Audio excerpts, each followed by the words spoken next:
It's this and that, a lot of things we wanted to get to and we haven't yet.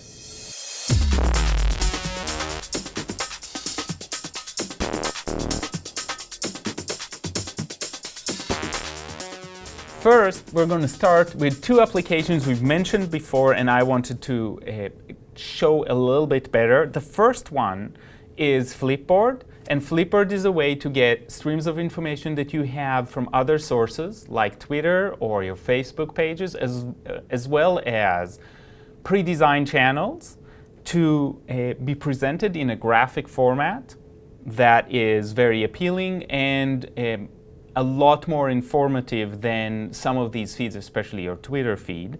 The second one is Google Earth. We just saw a piece of Google Earth and I want to show what are some possibilities of things we can do with kids as they explore other places or even their hometown.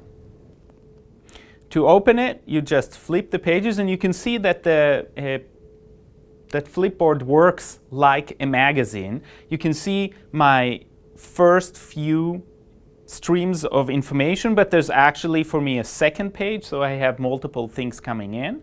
And I want to show you one of my personal streams. This is my Twitter feed.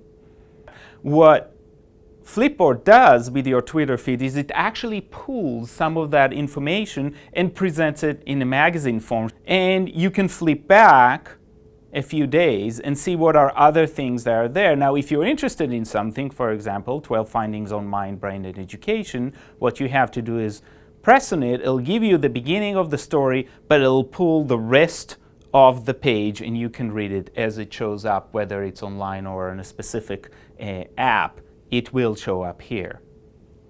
So that's what Flipboard does for us. What can you do with Flipboard? Well, you can do a few things. If you switch your account, you can actually see different kinds of content coming in. You can also respond to any of your accounts from here. You can pull out collections that have actually been created outside of your own personal stream. So if you're interested in entertainment or you're interested in education, you can find a specific stream. And this is our location. So this is where we are right now.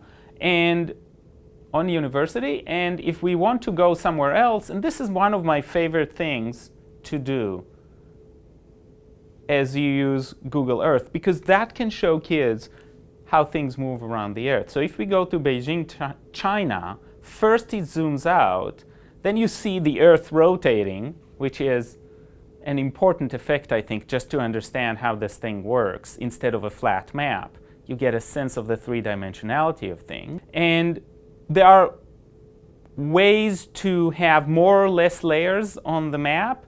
You can press layers on the side and decide which layers do you want. But if we look at Beijing and we want to see the center of Beijing, we can zoom in very, very quickly. And it always takes a little bit time to get clearer, and that's fine.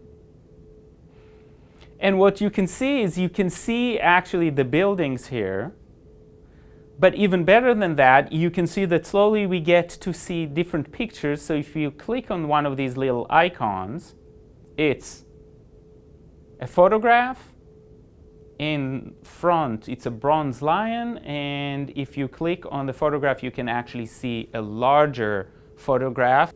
And so now we can see the full picture with detail, and again, we can share it. So this is a way for students to explore new places or actually their hometowns as well, because you can zoom in on your own hometown, on your neighborhood, and we know that in the early grades, that's one of the things we do.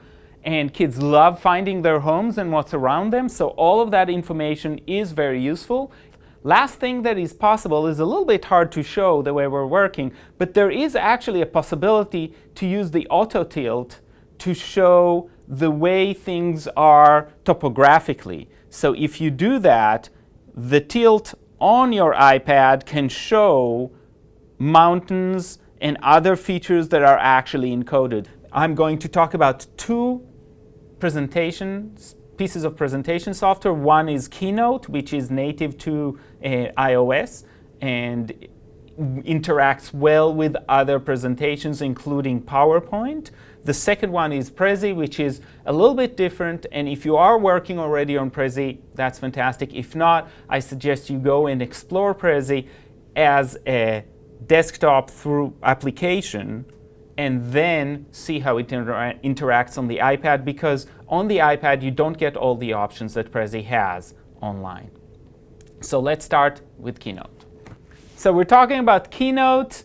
These are some presentations that I have here, and if we go to one of the folders, I can just show you. These are presentations that we've actually brought in from PowerPoint. So you can import PowerPoint presentation and they'll show up in Keynote. Now, once they're in Keynote, Keynote will tell you if there were any problems importing. Once it's here, you can edit it in any way that you want, including doing things like animate. So you can add animation. In this case, it'll just appear. If you get out of a specific app, you can go back to presentations and choose another presentation, or if you want, you can start a new presentation, and you can see you can copy it from different sources, or you can create a new presentation. The usual starts, let's say we use this. We can add a picture, so instead of this picture, we can go to our photo collection, choose a photo. Let's say the photo we took before of the Earth will be our chosen photo. So we used Google Earth, and you can see just double tap to add it. If you want to add another slide, you just tap on the plus on the bottom, and then you choose what kind of slide you want. This is just a text slide. And again, you can change colors, you can change everything about this, including font and everything around it. The next one is Prezi. And as I said, to create Prezis, you really want to go online and create it as a separate thing. With the Prezi viewer, what you can do is really show ones you've already created, or you can edit them.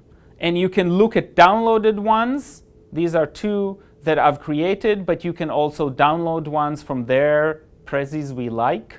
So you can go to this one, for example, it'll download and you can get a sense of what Prezi does as a presentation software. It is less linear than PowerPoint, although you can play it in a linear fashion, and you can zoom in at any point. So if I do just this using the arrows, it'll go step by step as it was originally designed. But I actually can zoom out and go to any specific piece of this first, and it zooms in on specific data points that you can talk about, and then zooms out and goes to the next section. And you can create your own, and when you do create your own, you can, to a certain degree, edit them on the iPad. So this is our iPad project, and we just started this.